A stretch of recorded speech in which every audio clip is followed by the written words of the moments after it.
with your play-by-play for the Edmonton Canucks. You've got it locked on the line change, a Vancouver Canucks podcast.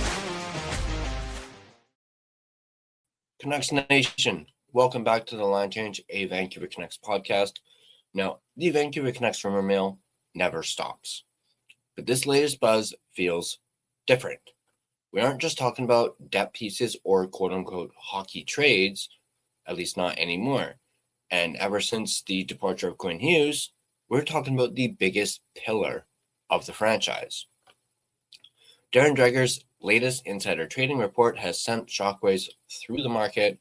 Dreger confirmed that not only are trade discussions surrounding Elias Pettersson intensifying, but his agents at CAA are well aware of these conversations. This isn't just teams calling Patrick Allvin to kick tires. This is a formal process that has reached the player's inner circle. The list of suitors is rapidly growing. Nick Kypreos recently noted that both Carolina and Detroit are firmly in the mix on Elias Pettersson, but the real momentum, the quote-unquote sand, that is actually building into a mountain, is coming out of Los Angeles. Now, for years, he was untouchable, or so we thought. Now everything is on the table. Is it actually time to move on from the face of the franchise?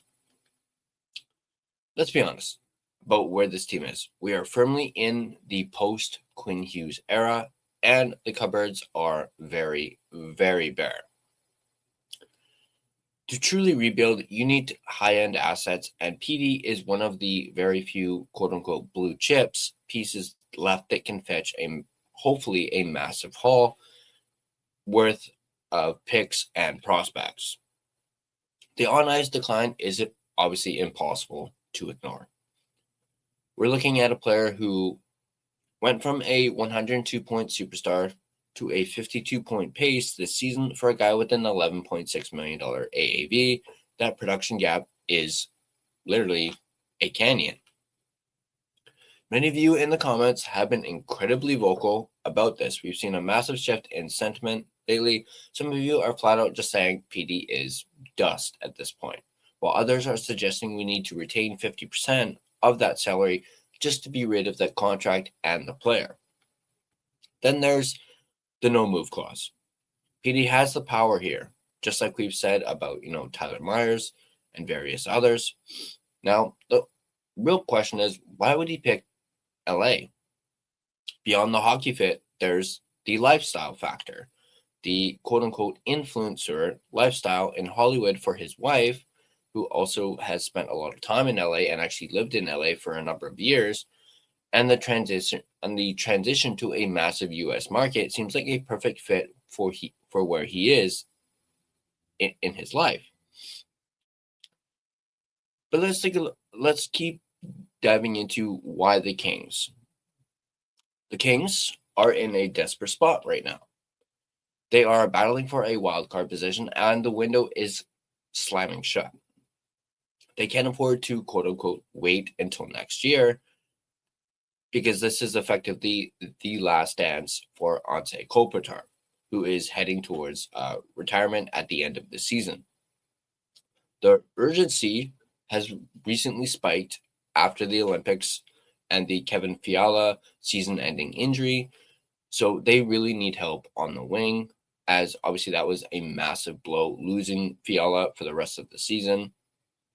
But it created something rare: playoff cap space.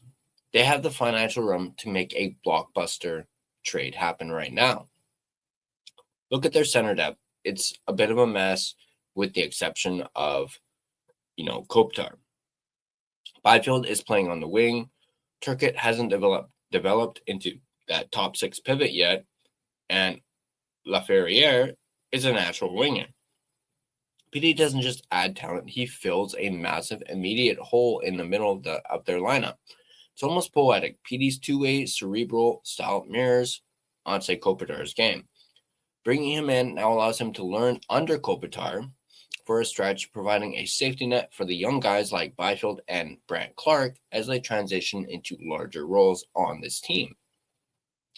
Let's take a look at the cost of acquisition and who potentially moves. Now, this is where it gets a little bit tricky for LA. LA has a deep prospect pool, but their top tier is guarded. Brent Clark is likely untouchable. Liam Greentree is already off the board, as he was the piece that went back in the Artemi Panarin trade. If a deal happens, expect a package centered around potentially Alex Laferriere. He's the type of young NHL-ready talent Vancouver needs. Pair him with multiple high draft picks. Remember, LA still has their first rounders and an extra second round pick to play with. There's a real fear among Canuck fans that the team will, quote unquote, bleed value here. We've seen management settle for lesser returns in the past just to move a contract if they don't get a quote unquote home run. Return for a 27-year-old center, the fan base will absolutely freaking lose it. However, the Kings might be the one team willing to overpay between their cap flexibility from injuries and the sheer urgency of Kopitar's final run. They might give up that extra first-round pick just to ensure they don't waste this season. Now, our friend Rick Dollywell has been reporting that for this to even work, teams want PD's cap hit under $10 million. That $11.6 million number is a non-starter for most contenders. Vancouver actually has 2 retention spots open. With the cap projected to jump to $104 million next year, the long-term pain of retaining salary isn't as devastating as it used to be. Now, if management is serious about a rebuild, retaining salary to get a better prospect or an extra first-round pick back is the ultimate signal of commitment. It shows they're prioritizing the future over current cap flexibility. So, does it make sense? Honestly, yes. The cap lines up, the needs are mutual, and the asset window for both teams is incredibly narrow. It's a rare, quote-unquote, perfect storm for a blockbuster. But I want to hear from you guys in the comment section down below. If the Kings offer Alex Laferriere and say 2 first-round picks, but require 20% retention on PD, do you take that deal? Drop a yes or a no in the comment section down below. The trade deadline is officially 1 week away. Hit that subscribe button and turn on your notifications so you don't miss our instant reaction if this blockbuster actually drops. Now, also have those notifications turned on so you don't miss more in-depth analysis of your Vancouver Canucks. Nobody does selling better than Shopify. Shopify is the home of the #1 checkout on the planet. And the not-so-secret secret, with Shop Pay that boosts conversions up to 50%, meaning way less carts go abandoned and way more sales going through. So if you're into growing your business, your commerce platform better be ready to sell wherever your customers are scrolling or strolling. On the web, in your store, in their feed, and everywhere in between. Businesses that sell more, sell on Shopify. Upgrade your business and get the same checkout that Skims uses. Sign up for your $1 per month trial period for 3 months at shopify.com/Westwood1, all lowercase. Go to shopify.com/Westwood1 to upgrade your selling today. Shopify.com/Westwood1. DraftKings Sportsbook, an official sports betting partner of the NHL, is built for the fastest game on ice. With player props and live betting, every shift, every shot, every save gives you options to get in on the game with DraftKings Sportsbook. New customers bet just $5, and if your bet wins, you get $300 in bonus bets instantly. Download the DraftKings Sportsbook app and use code THPN, that's code THPN, to turn $5 into $300 in bonus bets if your bet wins. In partnership with DraftKings, the crown is yours. Gambling problem? Call 1-800-GAMBLER. In New York, call 877-8-HOPE-NY or text HOPE-NY. In Connecticut, call 888-789-7777 or visit ccpg.org. On behalf of Boot Hill Casino in Kansas, wager tax pass-through may apply in Illinois, 21 plus in most states. Void in Ontario, restrictions apply. Bet must win to receive bonus bets. which will expire in 7 days. Minimum odds required. For additional terms and responsible gaming resources, see dkng.co/audio. This is a limited time offer. Copyright 2026 NHL, all rights reserved.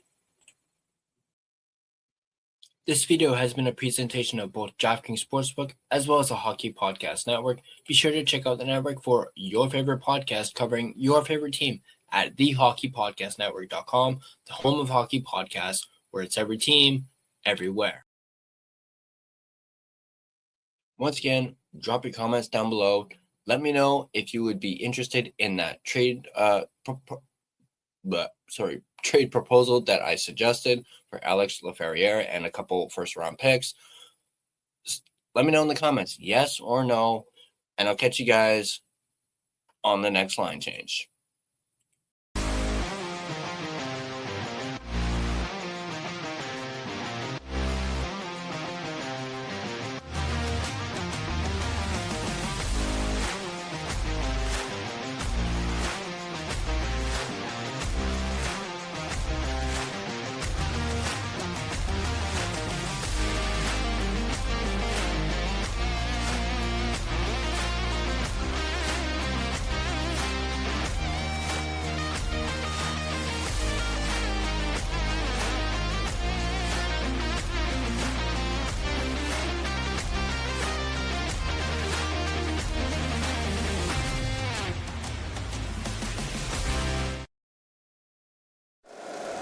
If you like the show, please take a moment to rate, review, and subscribe. It really does help the show to grow.